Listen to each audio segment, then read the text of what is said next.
Hey guys, Dylan Chalk here with Charlie Buell, and we wanted to do a little video on sub panels today. So I think we've been finding both in the forums and just in real life and talking to other home inspectors that sub panels are kind of complicated. I kind of wonder if we've even maybe oversimplified sub panels in a lot of our home inspector training, because I think some really good home inspectors are getting sub panels wrong and potentially overlooking some pretty serious issues with sub panels. And I know I constantly struggle with sub panels. They can come in all kinds of different forms when they're in the same building, they're in outbuildings, they're 3-wire feeds, 4-conductor feeds. It can get a little complicated. So I had an idea when Charlie was teaching an electrical class that we could build a little flow chart, almost like a key to help inspectors get through sub panels and get them right. So Charlie was gracious enough to take my rough draft and build this awesome sub panel flow chart. So we got Charlie here. He's going to walk us through the flow chart. This is kind of like a go no go flow gauge for sub panels. And then what's really cool is we're going to unpack after this. He's got some PowerPoint presentations where you can really see why some of the wrong configurations are both wrong and dangerous. So and then we'll kind of finish up with this flow chart again. So Charlie, you want to take over for us and walk us through the crazy looking red light, green light flow chart here? All right. Yeah, and I agree. It's confusing, and we'll try to make some sense out of it. So the first thing you do is you've got a sub panel. You want to answer these questions. Is it A or is it B? Is it a 3-wire or, and I say wire, it's 3-conductor feed, or is it a 4-conductor feed?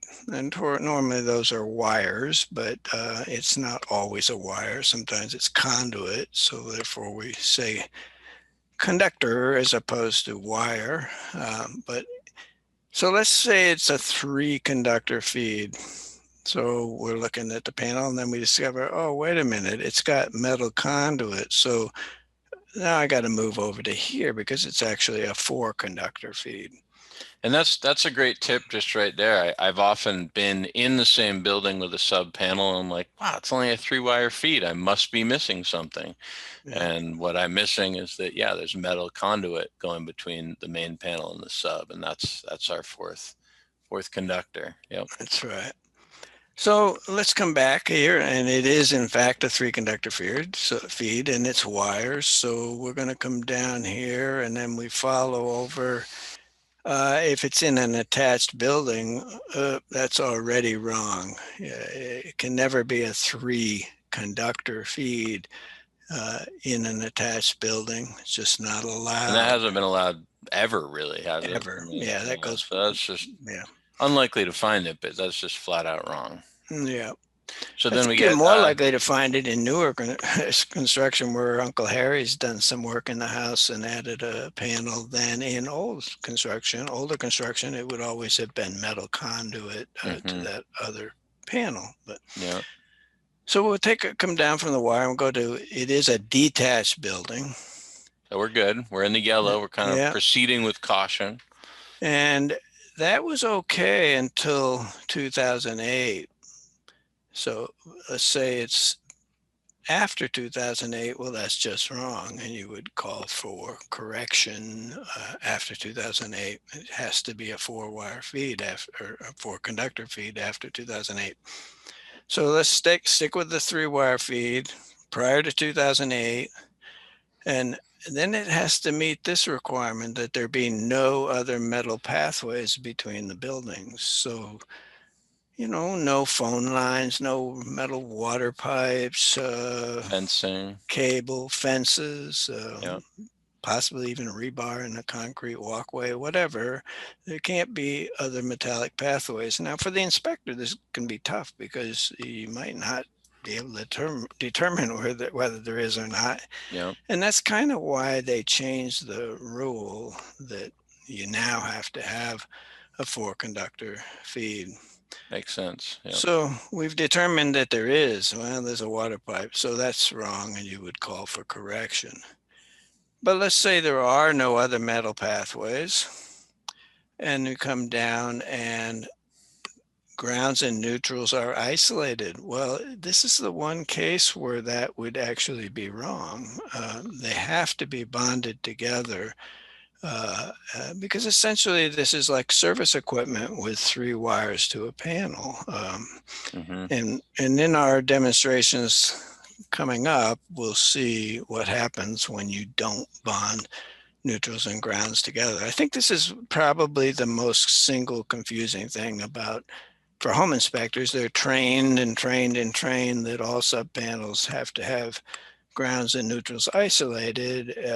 Well, here's an instance where they actually better not be isolated.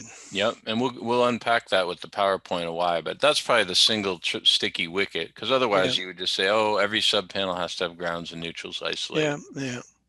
So okay, cool. And so then the four conductor feed, if should we go down B? Sure, yeah. So it's the four conductor feed. You're going to decide whether it's an attached building or a detached building. Go either path. If it's a Mm-hmm. detached building, if there's no fourth conductor, well, then we're back over here again.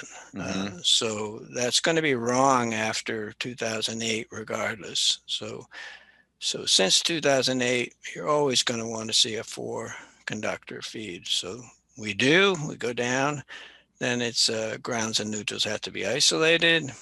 Which If is they're, what we all know, right? That's what we yeah, were all taught. Yeah, so that's and all. if they are bonded together, then that would be wrong. Yep. So that's fairly straightforward. In an attached building, it's just metal conduit or wire, either one gets you down to grounds and neutrals isolated, Yep. and grounds and neutrals should not be It bonded. really shouldn't be anything tripping us up in the four conductor feed No, subpanel. that's That's all all we need to know about. much more straightforward than when it's just three conductors. Yeah. So you want to go over grounding system for us real quick? Yeah, all detached buildings require an electrical grounding system. Um, in an attached building, you rely on the grounding system for your house system. Yep. It doesn't have to have it can't have a grounding electrode system for a sub panel. We're only talking about sub panel grounding here. Just remember that in a detached building, they all have to have their grounding system. But it's really a different question, a different topic than dealing with isolations of grounds and neutrals. And because it doesn't really involve the function of the electrical Yep. circuits.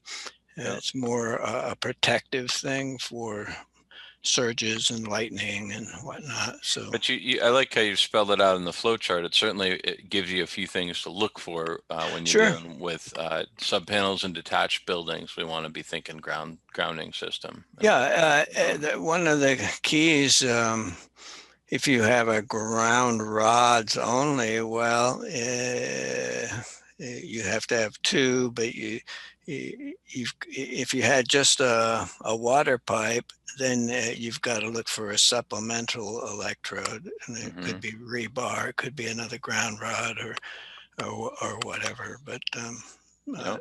a water pipe has to be supplemented. UFR does not have to be ground rods. Just have to Well, have two. just have to have two. Yeah. Uh, so that's Awesome. pretty Well, much so it. why don't we move on to the PowerPoint? You can show us a little bit. I think the big thing we're going to be focusing on in the PowerPoint is just trying to see why some of these things are wrong. And Charlie's got that really illustrated nicely. Hopefully, we'll see how it goes. So this is a 4-wire feed to a subpanel in the same building. Um, we'll go through that here and see what happens if there's a fault to a grounded component. Let's see what happens. So our fault is there. The current flows over the ground wire, back to the transformer, back on the energized circuit applicable, and trips the circuit breaker off. So we protect ourselves from overheating fire situations instantaneously in a fault to ground. Now let's see what happens if we have a 4-wire feed to a sub panel and the ground and neutral are bonded together.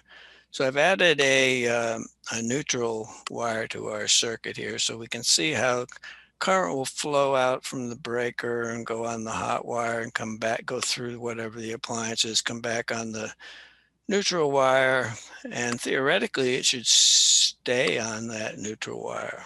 Yeah, but But we're going to watch what happens. This is like the classic mistake that we all catch is 4-wire feed, sub panel, neutrals, and grounds bonded together. yeah, and that's one way that you might have the neutrals and grounds bonded together. Another way would be a strap attaching this bar to the can, the box itself. That would be another way that would achieve the same thing this crossover arm is doing. Mm-hmm. So now our current goes out through the neutral, and see how it splits. It splits right here. So Mm-hmm. half the current is going on, or proportional to the size of the wire, the current is going, some of it's going on the neutral, some of it's going on the ground But wire. we're getting significant current on the ground wire at this point. Yeah, you're going to get most of our NM cable today has the same size ground as the neutral, so it's going to be identical. Length of travel affects it a little bit, Yeah, but but minimal.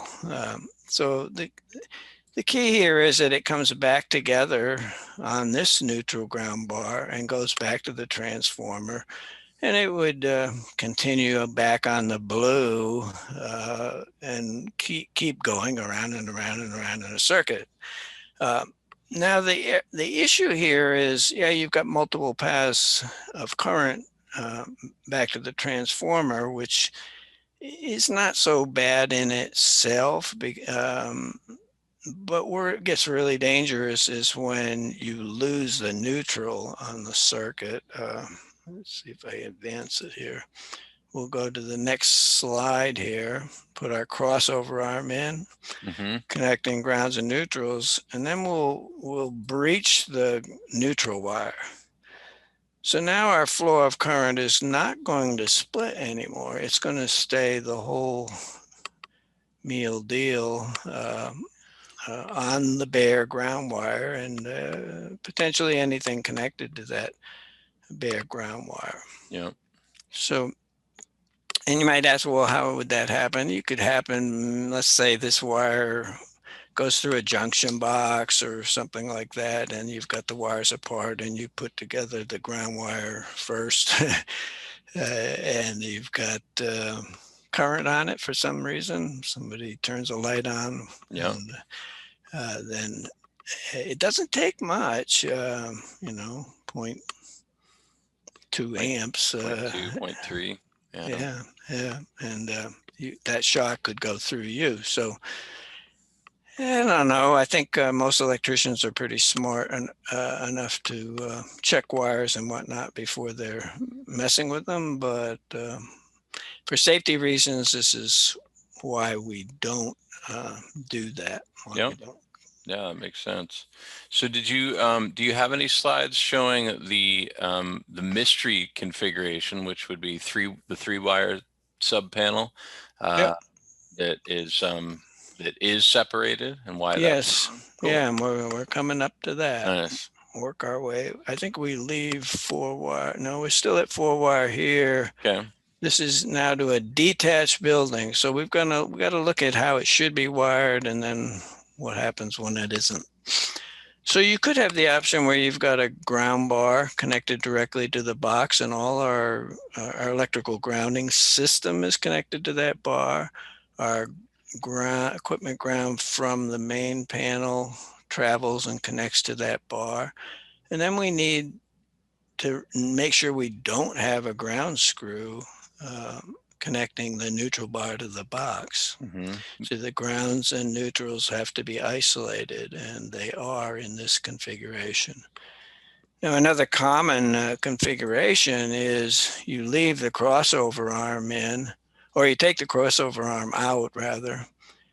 You've got a bonding screw that connects this bar to the box, and all your grounds are connected together, and you don't have a connection here, so they're isolated again. Mm-hmm. So I can back up just quick here again. So notice there is a crossover arm here. That means these are both neutral bars. Yeah. Um, and then another common one is we don't put a bar on the panel. We just use this one of the bars for ground wires, one of the bars for the neutral wires. Yeah, and these are two configurations that are correct, basically, right? Yes. Different ways you Yep. can see a correct 4-wire So feed. many So, panels and so many different ways to do it. But yep. so then we have current going out on the neutral, finds the affected circuit, travels back on the red wire and trips the circuit off, prevents overheating and fire hazards. So now we're going to, okay, and then, this obviously this panel has to be fed by a sub-panel overcurrent device breaker. And then when we get to this panel, we're going to have a main breaker here too, because it's a detached building. Sometimes you'll see this go from a breaker like this to another breaker like that. And then that breaker has to be permanently attached in the box, the way this one that came with it in it is. So there's our sub-panel disconnect.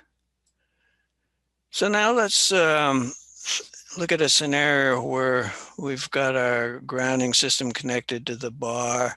We've got a green screw connecting the neutral. So our neutrals and grounds are connected together on this bar. Yep. There can't be any other metallic pathways between the buildings. So this is a proper way to wire this on a 3-wire feed or 3-conductor feed. Let's say this conduit is plastic instead of metal. It's a Yep. 3-conductor feed. If you don't wire it this way, well, let's see what happens when we have a fault to ground. That's Get those electrons moving, Charlie. yeah. So there's our fault. Okay. Current's going to go back on the neutral, come back, go to the transformer, and come back on the affected line, and poof, turns the breaker off and no fire. So that it won't happen if you don't bond these together. This next one will show what happens. So we've got the green screw here. We're going to pull that green screw. So the bonding screw is not installed. Our neutral is isolated from the box. No way for a fault current to get to that neutral bar without it's being connected to the box. Yeah, let's see what happens. So here's our short. So now current's going to try to go back through the earth and get over to the neutral. But because the earth is such a poor conductor, it will never be high enough.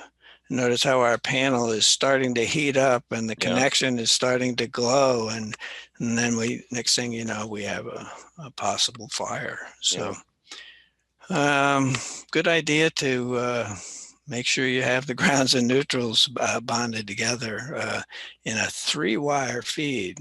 This would be up till 2008. After that, everything we're seeing should have 4 conductors. Yep, that's awesome. Great, makes total sense.